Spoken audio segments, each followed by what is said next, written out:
Bonjour chers amis, bienvenue au spectacle de l'École primaire La Source. Comme vous voyez sur vos chaises, il y a déjà des programmes. Sur le programme, vous pouvez lire le titre du spectacle, dont le thème est l'amitié. Donc bienvenue à tous et à toutes. On voit des visages qui sont connus, des amis, des voisins, des parents. Vraiment, on est content de vous avoir avec nous. Et c'est aussi notre façon de vous souhaiter un bon été. Alors, juste avant de commencer, s'il y a une sortie d'urgence, la sortie principale va être à votre gauche, de ce côté-ci. Il y a aussi une autre sortie d'urgence à l'arrière, complètement. Ensuite, les toilettes se situent à l'arrière aussi. À l'entracte, il y aura une petite collation, seulement des biscuits, sur la table ronde qui est vis-à-vis les cafés. Donc, c'est offert pour bien nous faire attendre pour la deuxième partie et en même temps prendre un petit temps de camaraderie. À la fin du spectacle, il y a la graduation des 6e années. On vous invite à rester. Et tout de suite après, on va avoir la collation et la célébration. Tous ensemble, vous êtes invités à prendre un petit bouchée avec nous et à se souhaiter une bonne fin d'année. Alors, je vous souhaite la bienvenue. Sans plus tarder, nous allons faire place au spectacle.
Le loup et l'agneau.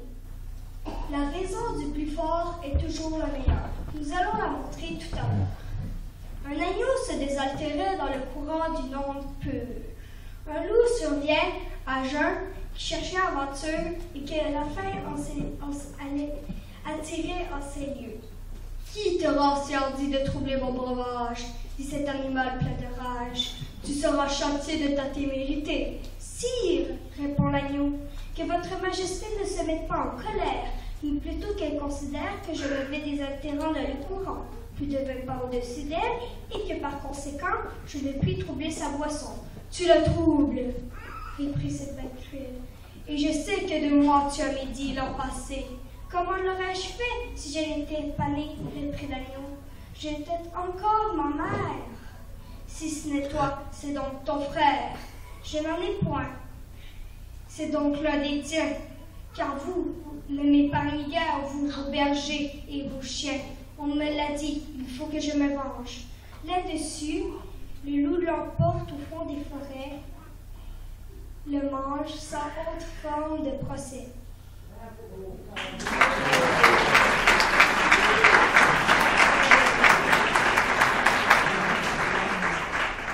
Le lion et le rat. Il faut autant qu'on peut obliger tout le monde. On a souvent besoin de plus petits que soi. De cette vérité, deux fables feront foi. Tant la chose en preuve abonde. Entre les pattes d'un lion, un rat sortit de terre assez à l'étourdi. Le roi des animaux, en cette occasion, montra ce qu'il était et lui donna la vie. Ce bienfait ne fut pas perdu. Qui aurait jamais cru qu'un lion d'un rat eût affaire? Cependant, il advint qu'aux sorties des forêts, ce lion fut pris dans des raies, dont ses rugissements ne purent le défaire. Ces rats accourut, tant par ses dents, il fit tant par ses dents qu'une maille rongée. Il emporta tout l'ouvrage. Patience et longueur de temps font plus que force ni courage.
la cigale et la fourmi. La cigale, ayant chanté tout l'été, se trouva fort dépourvue. Quand la bise fut venue, pas un seul petit morceau de mouche ou de vermisseau. Elle alla crier de famine. Chez la fourmi, sa voisine, la priant de lui prêter quelques grains pour subsister jusqu'à la saison nouvelle. « Je vous paierai, dit-elle. La vent la houppe, foi d'animal, intérêt et principal.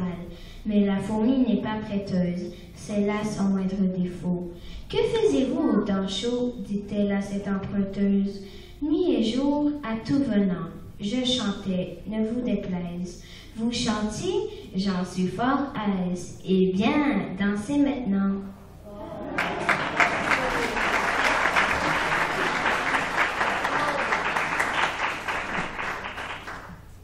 Le grenouille qui veut se faire aussi grosse que le bœuf. Une grenouille vit un bœuf qui lui sembla de belle taille, elle qui n'était pas grosse en tout comme un œuf, envieuse, s'étend et s'enfle et se travaille pour égaler l'animal en grosseur, en disant « Regardez bien ma sœur, est-ce assez? Dites-moi, n'y suis-je point encore? » « Nenni, m'y voici donc? » « Point du tout. »« M'y voilà? » Vous n'en approchez pas. La chétive pécore s'enfla si bien qu'elle creva. Le monde est plein de gens qui ne se sont pas plus sages. Tout bourgeois veut bâtir comme les grands seigneurs. Tout petit prince a des ambassadeurs. Tout marquis veut avoir des pages.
I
Le rat des villes et le rat des champs.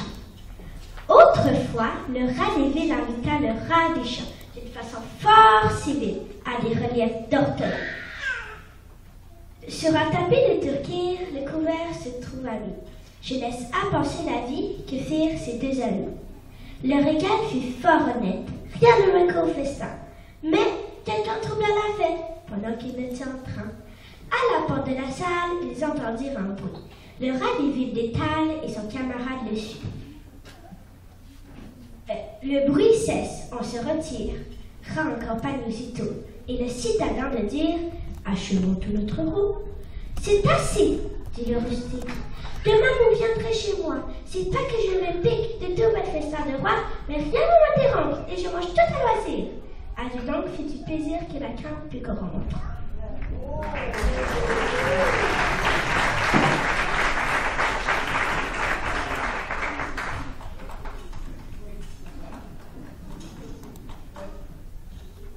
Le petit poisson et le pêcheur.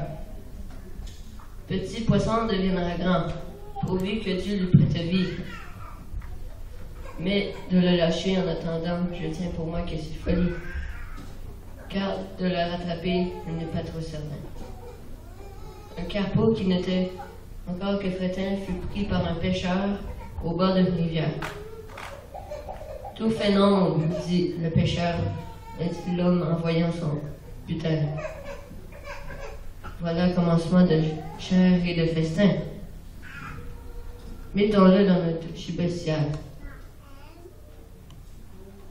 Le pauvre Carpillon dit à sa manière, « Que ferez-vous de moi? Je serai fourni, couplé qu'une demi-bouchée. Laissez-moi Carpe devenir, je serai par vous repêché. Je serai par vous repêché. » Quelques gros partisans m'achètera bien cher. Un vieil qui vous en faut encore chercher 100 de ma taille. Rien qui vaille.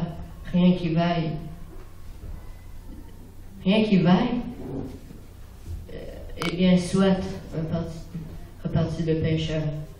Poisson, mon bel ami. Faites le prêcheur.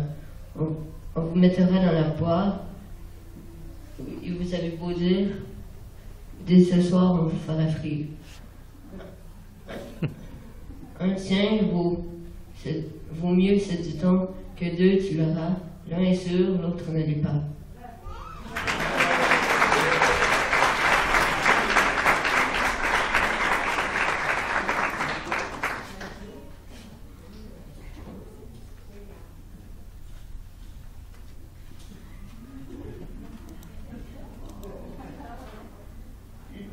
Le corbeau et le renard. Maître corbeau, sur un arbre perché, tenait en son bec un fromage. Maître renard, par l'odeur alléchée, lui tint à peu près ce langage. « Eh, bonjour, monsieur du corbeau, que vous êtes joli et que vous me semblez beau. Sans mentir, si votre ramage se rapporte à votre plumage, vous êtes le phénix des hôtes de ces bois. » À ces mots, le corbeau ne se sent pas de joie. Et pour montrer sa belle voix, il ouvre un large bec, laisse tomber sa proie. Le renard, sans saisir, dit « Mon bon monsieur, apprenez que tout flatteur vit au-devant de celui qui l'écoute. Cette leçon vaut bien un fromage. » Sans doute, le corbeau honteux et confus jura, mais un peu tard, qu'on ne l'y prendrait plus.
Bravo les élèves! Bravo les élèves! Hey, c'est juste un début. Oui, on peut les applaudir. Hey. Alors, c'est vraiment juste un début. Après l'entracte, on aura une pièce de théâtre qui est un conte, en fait, l'histoire du Petit Prince et le renard revisité. Et donc, c'est très intéressant. Pour le moment, ça va être l'entracte. Mais ça va être donc, n'oubliez pas qu'il y a du café et des jus à l'arrière pour les enfants. Il y a des expositions de travaux. Ici, on a les travaux que vous avez vus qui ont été lus, qui ont été récités, d'autres travaux ici. Mais surtout, on a fait un projet dans un cours d'anglais. Et puis, c'était de faire un infomercial, donc vendre un produit. Les élèves sont très bons à ça. Donc, en même temps que vous avez votre entracte, vous pouvez regarder les vidéos. Les élèves ont mis beaucoup de temps. C'est très intéressant. On regarde ça ensemble.